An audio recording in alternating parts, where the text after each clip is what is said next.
So check this out. This is a brand new $1,049 living room gaming PC from Valve.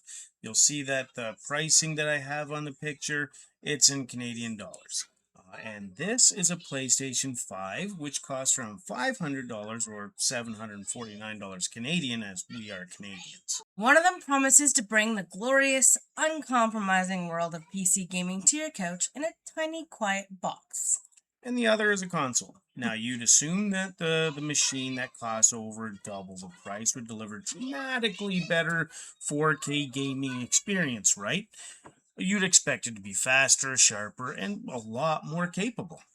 But what if it isn't? What if that $1,000 price tag actually buys you a bigger headache and, in many cases, a worse experience? We Yeah. put them head to head in a battle for the living room. And the results are nothing short of a disaster for one that costs more.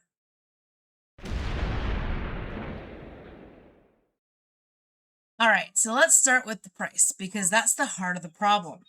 Recent reports confirm that the base 512 gigabyte Steam machine is $1,049 US. US.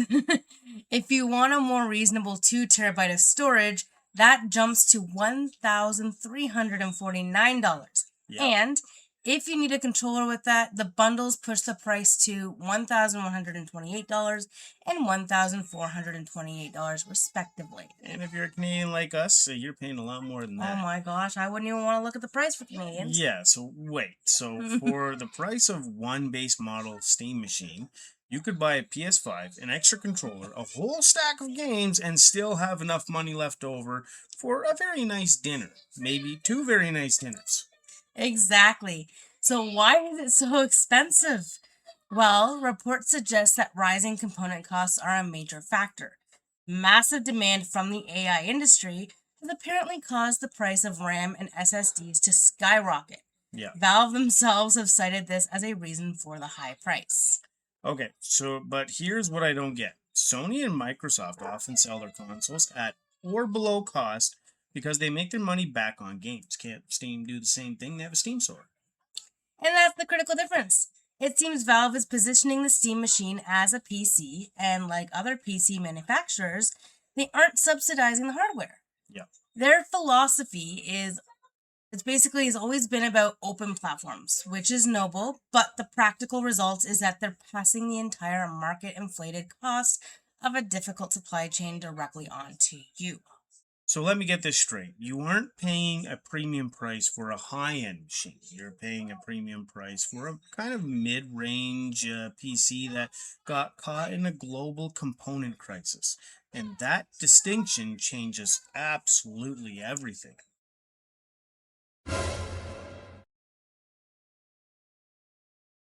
That price would be a tough pill to swallow even if the Steam machine was a 4K monster. Yes. But our testing shows it's not. So on paper, the specs are respectable. We got a modern AMD Zen 4 CPU and an RDNA 3 GPU with 16 gigs of system RAM, but the real problem is the dedicated 8 gigs of GDDR6 VRAM for graphics. Yeah, so what does that mean in English? So think of it like it's a sports car, but with a very tiny gas tank. Ouch. Yeah. The engine is pretty good, but you can't go very far on or very fast for very long.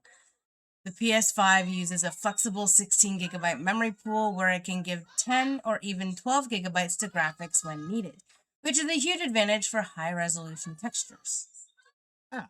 And Valve keeps talking about 4K gaming at 60 frames per second. That's the target, but it comes with a huge asterisk. To hit that 4K 60 frame per second target, the machine relies heavily on aggressive upscaling, namely AMD's FSR. In many cases, the game is actually rendering at a much lower resolution, sometimes 1080p or even lower, and then just stretched to fit your 4K screen. All right, so let's talk games. We'll start with Cyberpunk 2077. On the PS5's performance mode, it's smooth 60 frames per second pretty much all the time. And if you want to get pretty ray trace lighting, you can get a super stable 30 FPS. It just works. Now, the Steam Machine. In our testing, to even get close to 60 FPS at a 4K output, we had to drop the settings to medium and crank the FSR upscaling to its performance mode. Yeah. Even then, the frame rate was all over the place compared to the PS5. And ray tracing, don't even think about it. Turning on even the lowest ray tracing setting makes the game a choppy, barely playable slideshow. The dream of 4K ray tracing on this machine is frankly dead on arrival. It's just not going to happen. And we're worried looking to the future. Take a game like Doom, The Dark Ages. On PS5, it's expected to use stunning ray trace lighting, and some reports suggest you won't be able to turn this feature off. Yeah, which would be a nightmare for the Steam Machine's weaker GPU. If it already chokes on ray tracing, a game that forces it on to be on all the time will likely struggle to maintain the 60 FPS the console is known for. It's a potential disaster waiting to happen. Yeah, and with this VRAM issue, it's also a huge concern for games built on Unreal Engine 5, like the upcoming Silent Hill F. Yes. So with only 8 gigabytes of VRAM, the Steam Machine will likely have to compromise on texture quality to run at higher resolutions. In our preliminary tests with similar engines, textures appeared noticeably softer than on the PS5. That's right. Yeah, we saw a similar story in a test of Death Stranding 2. The PS5 held a steady 60 FPS, while the Steam Machine in our test struggled to even hit 35 FPS. And that's in the same scene at 4K with FSR. It only got to a stable 60 after we dropped the resolution all the way down to 1080p. In almost every test we ran, the story was the same. The $500 PS5 provided a much smoother, more consistent experience.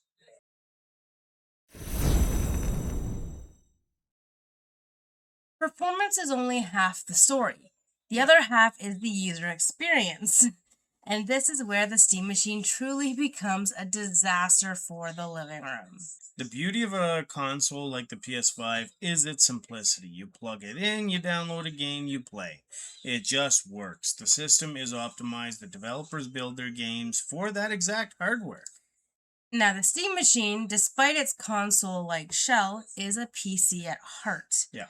That means you're the system administrator. For many titles, you have to dive into the settings menus.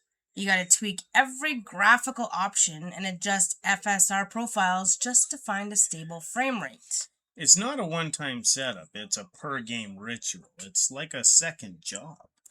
Then there's the software. SteamOS and its Proton compatibility layer are technological marvels, but they're not perfect.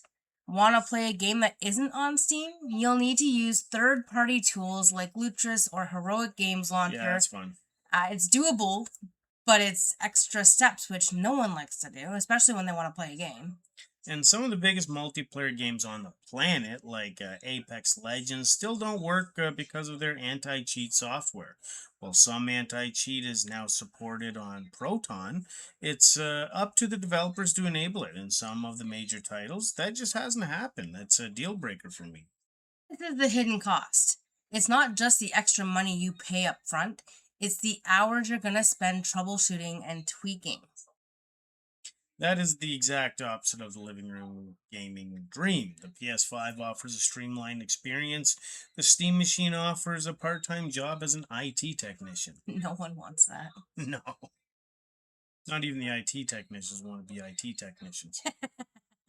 So, with double the price, delivering lower performance and a far more complicated experience, the value proposition completely falls apart.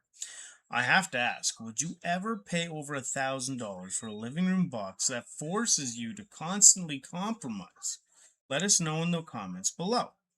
And if you're finding this hardware reality check useful, be sure to subscribe for more deep dives. So, what's the final verdict? Is the Steam Machine a bad product? Not exactly. The hardware itself is a decent piece of engineering. It's small, it's quiet, and Steam OS is a fantastic interface for the couch. In a vacuum, it's a great concept. But we don't live in a vacuum. We live in a world where the PlayStation 5 exists and for around 500 US dollars. Yes. And for the specific promise of a simple, high quality 4K living room gaming experience, the Steam machine is an absolute failure. Oh yeah. It's not just worse value. In our experience, it's fundamentally a worse experience. It's underpowered for its 4K ambitions. It's hamstrung by that VRAM bottleneck, and it's crippled by a price that seems inflated by a supply chain crisis. To be truly competitive, its price doesn't need a small discount. It would need to be slashed dramatically, probably into the $700 range that many were speculating about before the component crisis was factored in. Where is Michael Myers needing him? Right? If you're a die-hard PC enthusiast with a massive Steam library, you love to tinker and you understand its limitations, then maybe, just maybe, you can justify it, but probably not. For everybody else, though, for the millions of people who just want to sit on their couch and play the latest games in beautiful 4K without any fuss, like me, and I'm pretty sure you. Yeah. After working 12 hours a day, I don't want to fuss around with the system. Or having to chase around two kids who have Energizer Bunny like levels Keep going and going and going. and then once they go to bed, I don't want to tinker around Yeah. Anyways, the answer is painfully clear for us. Buy a PlayStation 5. It delivers a consistently smoother, more reliable experience for half the price. This isn't even a close fight. It's a shocking reality check on what value really means. And in this battle, the higher price delivered a knockout blow to itself. Yep. So thank you for watching, and we'll catch you on the next one.